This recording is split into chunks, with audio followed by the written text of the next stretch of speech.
Bienvenue pour un nouveau cours de bio. Dans cette vidéo, nous allons nous intéresser à la synapse neuromusculaire. Une synapse neuromusculaire est la zone de jonction entre un neurone moteur et une cellule musculaire striée squelettique. Le terme synapse est construit à partir du préfixe grec « syn » qui signifie « ensemble » et de la racine grecque « aptein » qui signifie « toucher ». Mais attention, au niveau d'une synapse, les cellules ne se touchent pas en réalité. Entre les deux, il y a en effet un petit espace que l'on appelle la fente synaptique. La synapse assure la propagation des potentiels d'action, c'est-à-dire de l'influx nerveux, depuis le neurone, l'élément présynaptique, vers la cellule musculaire striée squelettique, l'élément postsynaptique. En réponse à la stimulation par le neurone, celle-ci va se contracter. Avant d'aborder le fonctionnement d'une synapse, rappelons tout d'abord la structure d'un neurone. Un neurone est constitué d'un corps cellulaire, ou soma, qui contient le noyau et la plupart des organites, et de prolongements cytoplasmiques. Le prolongement principal, le plus long et le plus large, est appelé axone. Les autres prolongements, plus fins et très nombreux, sont les dendrites. L'axone, qui peut mesurer jusqu'à 1 mètre, se termine par des ramifications dont l'ensemble constitue l'arborisation terminale. Chaque ramification comporte à son extrémité un petit renflement, le bouton synaptique. Comme son nom l'indique, c'est là qu'est localisée la synapse. On le constate déjà sur ce schéma, un même neurone participe à plusieurs synapses. Dans le cas de la synapse neuromusculaire, l'ensemble des cellules contrôlées par un même neurone constitue une unité motrice. Le nombre de cellules musculaires contrôlées par un même neurone est variable. Les unités motrices des muscles de l'œil ne comportent qu'une seule cellule musculaire, ce qui est à relier au fait que ces muscles permettent des mouvements extrêmement précis. Dans le cas des muscles du dos, dont les mouvements sont beaucoup moins précis mais génèrent une grande puissance, les unités motrices regroupent plusieurs centaines de cellules musculaires. Avant de zoomer sur cette zone, rappelons brièvement le mode de transmission du message nerveux. Le neurone intègre les stimulations électriques par ses dendrites et génère en réponse un potentiel d'action, c'est-à-dire un signal électrique, au niveau du corps cellulaire, grâce à des mouvements d'ions de part et d'autre de la membrane plasmique. Ce potentiel d'action se propage ensuite le long de l'axone jusqu'à l'arborisation terminale et atteint les boutons synaptiques. La structure même du neurone impose un sens unique de transmission de l'influx nerveux, toujours du corps cellulaire vers l'arborisation terminale. Détaillons à présent la physiologie d'une synapse neuromusculaire. Comme nous l'avons dit en introduction, il s'agit de la jonction entre un neurone, et plus précisément un bouton synaptique d'un neurone, et une cellule musculaire striée squelettique. Le bouton synaptique contient de nombreuses vésicules, les vésicules synaptiques, remplies de molécules appelées neurotransmetteurs. Le rôle des neurotransmetteurs est de transmettre l'information entre l'élément présynaptique et l'élément postsynaptique. Il en existe plusieurs types, et dans le cas de la synapse neuromusculaire, il s'agit d'acétylcholine. L'arrivée d'un potentiel d'action au niveau de l'arborisation terminale provoque l'entrée massive de calcium dans le bouton synaptique, ce qui déclenche l'exocytose des vésicules de neurotransmetteurs. Les vésicules fusionnent avec la membrane plasmique du neurone et leur contenu est ainsi libéré dans la fente synaptique. L'acétylcholine se fixe alors sur ces récepteurs, présents au niveau de la membrane de la cellule musculaire striée squelettique, ce qui entraîne un changement de leur conformation et ouvre un canal sodique en leur centre. Ce canal laisse alors entrer des ions sodium dans la cellule musculaire striée squelettique, provoquant une modification de sa charge électrique. On dit que la cellule se dépolarise. Cette dépolarisation entraîne finalement la contraction de la cellule musculaire. Une prochaine vidéo concernera plus spécifiquement la cellule musculaire striée squelettique et je décrirai plus en détail ces dernières étapes qui assurent le couplage excitation-contraction. La liaison de l'acétylcholine à son récepteur est transitoire. Sinon, nos muscles seraient tétanisés, c'est-à-dire contractés de manière permanente. Rapidement après sa fixation à son récepteur, l'acétylcholine se dissocie et une enzyme présente dans la fente synaptique, l'acétylcholinestérase, catalyse sa dégradation en choline.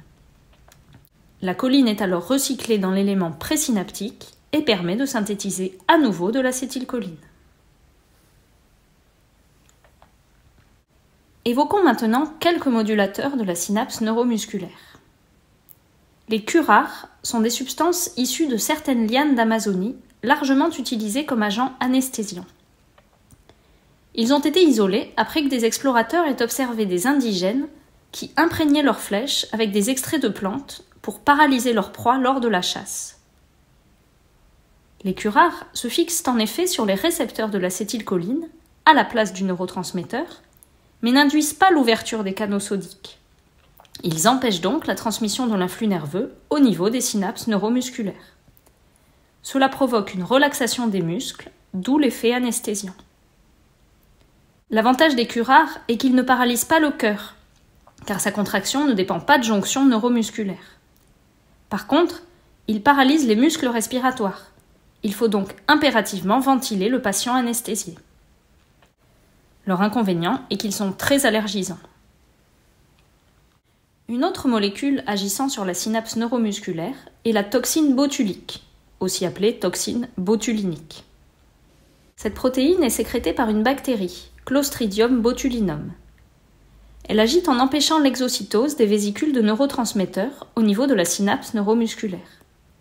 L'acétylcholine ne pouvant plus être libérée dans la fente synaptique, les cellules musculaires striées squelettiques ne se contractent pas.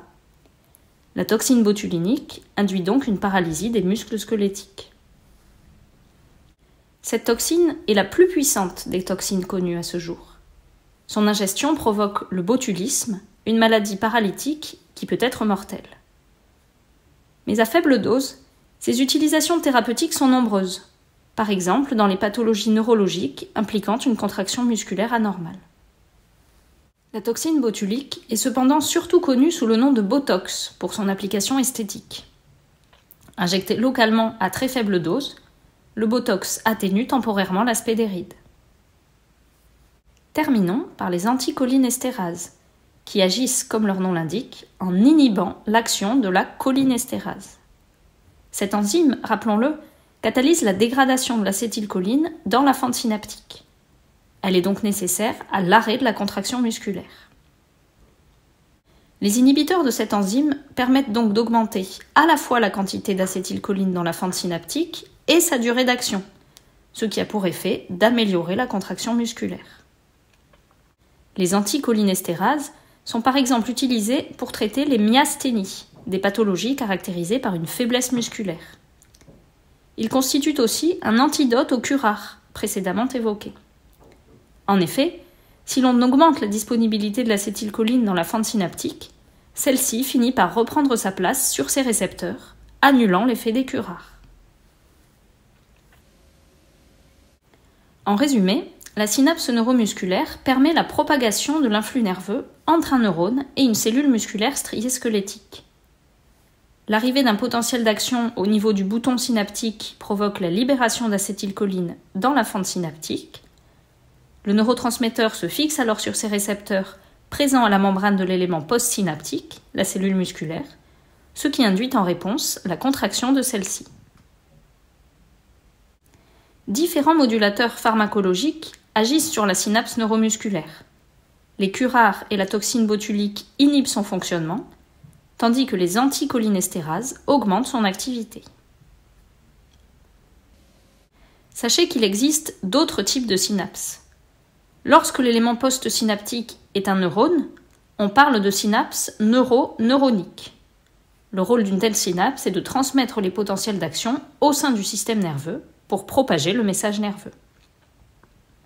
Lorsque l'élément postsynaptique est une glande, on parle de synapse neuroglandulaire. Dans ce cas, la transmission des potentiels d'action déclenche la sécrétion d'hormones par des cellules endocrines.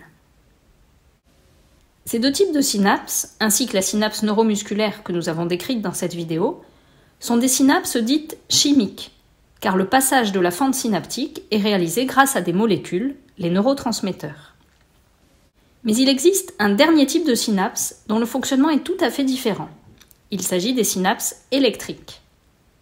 Ici, la transmission de l'influx nerveux n'implique pas de molécules de neurotransmetteurs, mais directement les ions responsables du potentiel d'action, qui passent d'un neurone à l'autre par des protéines associées pour former des canaux en continuité entre les deux cellules.